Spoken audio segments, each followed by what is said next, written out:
ইন্নাল হামদুলিল্লাহ ওয়াসসালাতু ওয়াসসালামু আলা রাসূলিল্লাহ আম্মা বা'দ। আধুনিক বিশ্ব ব্যবস্থায় হিউম্যানরা এক নজিরবিহীন মানসিক দাসত্বে জীবন যাপন করছে। মিডিয়া এখন এতটাই শক্তিশালী ও সর্বগ্রাসী যে মানুষের চিন্তা চেতনাকে সে ইচ্ছামতো পরিবর্তন করতে পারে। আপনি কি দেখছেন না, সমকাম, পশুকাম, পায়ুকাম, পরকীয়া ইত্যাদির মতো নিকৃষ্ট বিকৃত কাজগুলোকেও মিডিয়া কিভাবে মানুষের কাছে মানবাধিকার বলে প্রতিষ্ঠা করে ফেলেছে। Britain, France, Spain, Germany, Norway, Sweden, Denmark সহ ইউরোপের অন্তত 29টি রাষ্ট্রে সেম সেক্স ম্যারেজ বা সমকামী বিয়ে রাষ্ট্রীয় আইনে বৈধ। ভারতে 158 বছরের পুরনো আইন বাতিল করে পরকীয়াকে বৈধ ঘোষণা করেছে সুপ্রিম কোর্ট। এখান থেকে স্পষ্ট হয়ে যায়, মিডিয়ায় দীর্ঘ সময় ধরে ব্যাপক প্রচারণা চালিয়ে মানব রুচি বিরুদ্ধ ঘৃণ্য কাজের পক্ষেও জনমত গড়ে তোলা যায়।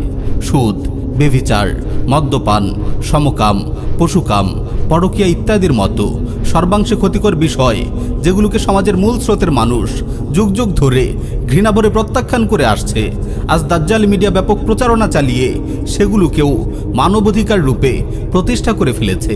মানুষের সুস্থ, সহজাত, বিশুদ্ধ চিন্তাধারাকে আমূল বদলে দিয়েছে। এভাবে মিডিয়া মানুষের স্বাধীন, সহজাত চিন্তা ভাবনার পায়ে গোলামির শৃঙ্খল পরিয়ে দিয়েছে। মানুষকে ইহুদিবাদী বিশ্ব ব্যবস্থার মানসিক দাসে পরিণত করেছে। আপনারা নিজ চোখে দেখতে পাচ্ছেন অভিশপ্ত নারীবাদ ইউরোপকে কিভাবে পশু সমাজে পরিণত করেছে, বিয়ে ও পরিবার ব্যবস্থাকে কিভাবে লণ্ডভণ্ড করে দিয়েছে, জারদ সন্তানে কিভাবে সমাজকে ভরে দিয়েছে, মানুষের বিশুদ্ধ বংশধারাকে কিভাবে নোংরা ও অপবিত্র করে তুলেছে। সুখময় দাম্পত্য বন্ধনহীন এই পশু সভ্যতার মানুষগুলো আজ অশান্ত, বিপর্যস্ত, বিশৃঙ্খল, হতাশাগ্রস্ত।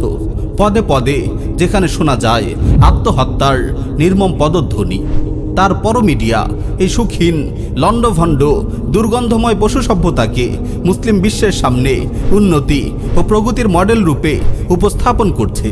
আর মানসিক দাসত্বের শিকার মুসলিমরাও পতঙ্গের মতো নারীবাদের অগ্নিকুণ্ডে ঝাঁপ দিচ্ছে। আল্লাহ আমাদের হেফাজত করুন।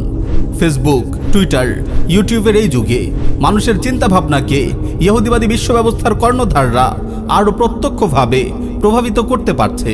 যুব সমাজের চিন্তাভাবনাকে আরও নিখুঁতভাবে নিয়ন্ত্রণ করতে পারছে।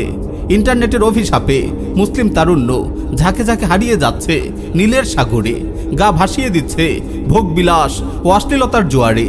Boyfriend girlfriend culture, live together, পরকীয়ার মরণ ছোবলে ধ্বংস হচ্ছে পরিবার ব্যবস্থা। প্রিয় উম্মাহ, দিন যতই যাচ্ছে দাজ্জালি ফিতনা ততই বিস্তৃত ও সর্বগ্রাসী রূপ ধারণ করছে। ইন্টারনেটের বর্তমান যে মোহজাল, তাতেই মানুষের দাসত্বের এই করুণ অবস্থা। তার উপর এখন আবির্ভাব ঘটতে যাচ্ছে নতুন এক মহাফিতনার। সেই ফিতনার নাম হলো মেটাভার্স। মেটাভার্স হলো আগামী দিনের ইন্টারনেট। আমাদের এই ইউনিভার্সের একটি প্যারালাল কপি এই মেটাভার্স। ফেসবুক, মাইক্রোসফট ইত্যাদির মতো বেশ কয়েকটি টেক কোম্পানি সম্মিলিতভাবে তৈরি করতে যাচ্ছে নতুন এই ডিজিটাল পৃথিবী। রিয়েলিটি ও ভার্চুয়াল রিয়েলিটির পার্থক্যকে সর্বনিম্ন পর্যায়ে নামিয়ে আনার একটি প্রচেষ্টা এটি। একটি ভিআর হেডসেট লাগিয়ে মানুষ হারিয়ে যাবে সেই স্বপ্নের দুনিয়ায়। সেখানে সবার জন্য একটি করে অনলাইন অ্যাভাটার থাকবে, যেভাবে আমাদের ফেসবুক প্রোফাইল অনলাইনে আমাদের প্রতিনিধিত্ব করে। অ্যাভাটারটি ভার্চুয়াল দুনিয়ায় যত কিছু দেখবে, স্পর্শ করবে, ঘ্রাণ নেবে, সব কিছু সে বাস্তবে অনুভব করতে পারবে। মেটাভার্স মানুষের মানসিক বন্দিশালা। ফেসবুক ও ইউটিউবের নেশায় মত্ত একটি প্রজন্মের করুণ অবস্থা আপনারা এখন দেখছেন। দিনের একটি বড় সময় মানুষ এখন অনলাইনে কাটাচ্ছে। অশ্লীলতা ও বেহায়াপনার সহজলভ্যতা যুব সমাজকে অধপতনের অতল গহ্বরে ঠেলে দিচ্ছে। গুগল ও ফেসবুক অ্যালগরিদম এখন উন্নতির এমন এক পর্যায়ে পৌঁছে গেছে যে এটি এখন আপনাকে, আপনার মন মানসিকতাকে আপনার নিজের চেয়েও বেশি জানে। এখন মেটাভার্সের স্বপ্নীল দুনিয়া মানুষকে কতটা মোহগ্রস্ত করবে তা বলাই বাহুল্য। মেটাভার্স মানুষকে বাস্তব জীবন ও জগৎ সম্পর্কে একেবারে গাফিল করে তুলবে। মদ খেয়ে যেমন মানুষ মাতাল হয়ে পড়ে থাকে, মেটাভার্সও পৃথিবীকে চোখে মুখে ভোগবিলাসের ঘোর লাগা মাতাল এক প্রজন্ম উপহার দেবে। সারাক্ষণ চোখে ভিআর হেডসেট লাগিয়ে তারা রঙিন এক দুনিয়ার নেশায় বুঁদ হয়ে থাকবে। এমনিতে স্মার্টফোনের এই যুগে মানুষ সমাজ ও পরিবার থেকে বিচ্ছিন্ন হয়ে পড়েছে। সবাই সারাক্ষণ চোখের সামনে স্মার্টফোন ধরে রাখে। মেটাভার্স মানুষকে আরও বেশি একাকী ও বিচ্ছিন্ন করে ফেলবে। ফলে বিষণ্ণতা ও হতাশা তাদের পুরোপুরি গ্রাস করে ফেলবে।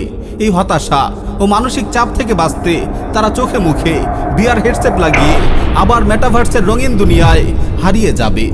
এখন মানুষ অনলাইনে কতক্ষণ থাকে তার হিসেব করে, তখন মানুষ মেটাভার্সে কতক্ষণ ছিল না সেটি হিসেব করবে। মানুষ মা বাবা ও ভাই বোন থেকে বিচ্ছিন্ন হয়ে পড়বে। দাম্পত্য বন্ধন নড়বড়ে হয়ে যাবে। ইবাদত, তিলাওয়াত, জিকির ইত্যাদি থেকে মানুষ বহু দূরে সরে যাবে। মানুষ মসজিদ বিমুখ হয়ে পড়বে। আজানের আওয়াজ কখনো তাদের কানেই পৌঁছবে না। কোন উৎসাহী তরুণ হয়তো দারুল ইফতায় প্রশ্ন করে বসবে, শাইখ, মেটাভার্সের মসজিদে সালাত আদায় করলে হবে কিনা? মানুষ হয়ে উঠবে আরও যান্ত্রিক ও মানুষত্বহীন। যুবকরা নৈতিক অধপতনের অতল গহ্বরে হারিয়ে যাবে। চোখে VR হেডসেট লাগিয়ে ঘরের বেডরুমে শুয়ে শুয়েই তারা চলে যাবে কোনো কনসার্টে, কোনো নাইট ক্লাবে কিংবা কোনো পতিতালয়ে। মেটাভার্স পর্ন ইন্ডাস্ট্রিকে কতটা জঘন্য করে তুলবে তার বলার অপেক্ষা রাখে না। বড় বড় ডেভেলপার ও টেক জায়ান্টরা একে অপরের সঙ্গে পাল্লা দিয়ে নতুন নতুন জগৎ তৈরি করবে, নির্মাণ করবে ভার্চুয়াল স্বর্গ, যেখানে থাকবে ভোগ বিলাস, আমোদ প্রমোদের সব উপকরণ। এই ফিতনা দাজ্জালি ফিতনার সঙ্গে অদ্ভুত রকম সাদৃশ্য রাখে। আল্লাহ আমাদের হেফাজত করুন।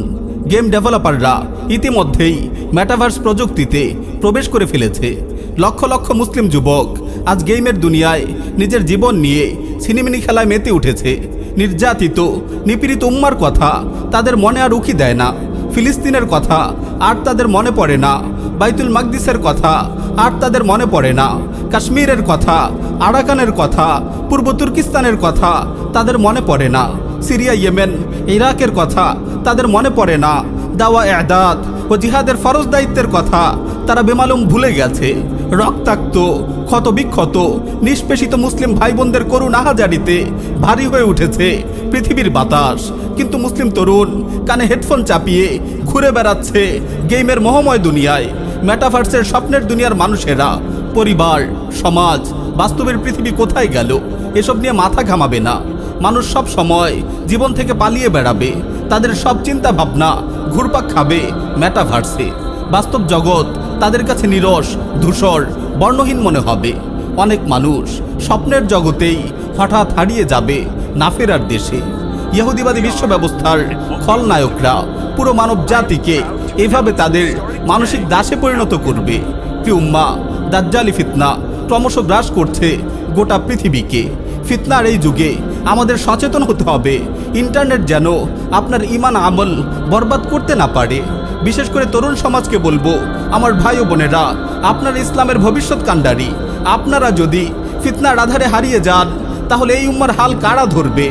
আপনাকে সিদ্ধান্ত নিতে হবে, আপনি ইন্টারনেট কিংবা মেটাভার্সের দাজ্জালি ফিতনায় হারিয়ে যাবেন, নাকি দাওয়া, ইদাদ ও জিহাদের পথ ধরে ইমাম মাহদির কাফেলায় শামিল হবেন। নাকি দাওয়া, ইদাদ ও জিহাদের পথ ধরে ইমাম মাহদির কাফেলায় শামিল হবেন।